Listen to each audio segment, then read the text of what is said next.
চীনের তিয়ানজিনে অনুষ্ঠিত Shanghai cooperation organisation সম্মেলনে এক মঞ্চে হাজির হয়েছিলেন ভারতের প্রধানমন্ত্রী নরেন্দ্র মোদী, পাকিস্তানের প্রধানমন্ত্রী শাহবাজ শরীফ এবং চীনের প্রেসিডেন্ট শি জিনপিং। বৈঠকে দুই চির প্রতিদ্বন্দ্বী দেশকে এক টেবিলে বসতে দেখে ভারত চীনের সম্পর্ক নতুন করে আলোচনায় এসেছে।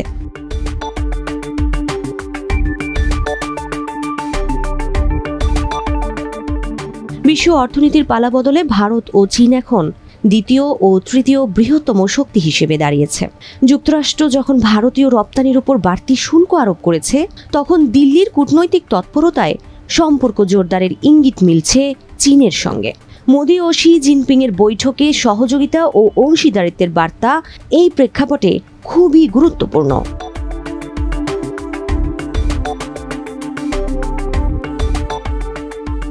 তবে এই ঘনিষ্ঠতার পেছনে অমীমাংসিত সীমান্ত বিরোধ, দালাই লামা ইস্যু এবং ব্রহ্মপুত্র নদে চীনের জলবিদ্যুৎ প্রকল্পের মতো বিতর্ক রয়েই গেছে।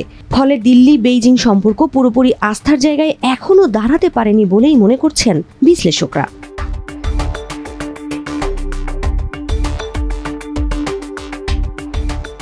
অন্যদিকে পাকিস্তান বহু বছর ধরে চীনের অন্যতম ঘনিষ্ঠ মিত্র। অর্থনীতি, প্রতিরক্ষা ও কৌশলগত স্বার্থে দুই দেশের সম্পর্ক এখন গভীরতর।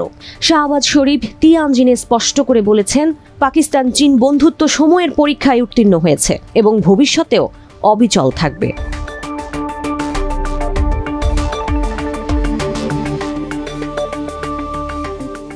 ভারত ও চীনের কাছাকাছি আসার বার্তা প্রথমত কূটনৈতিক। দিল্লি আন্তর্জাতিক মঞ্চে দেখাতে চাইছে যুক্তরাষ্ট্রের বিকল্প তার হাতে আছে। অপরদিকে চীনও দেখাতে চাইছে দক্ষিণ এশিয়ার দুই প্রতিদ্বন্দ্বী দেশকেই সে আপন করে নিতে পারে। তবে দীর্ঘমেয়াদে কৌশলগত অংশীদার হওয়ার সম্ভাবনা খুবই সীমিত, কারণ ভারত বৈশ্বিক শক্তি হওয়ার পথে চীনকেই বড় প্রতিদ্বন্দ্বী মনে করে।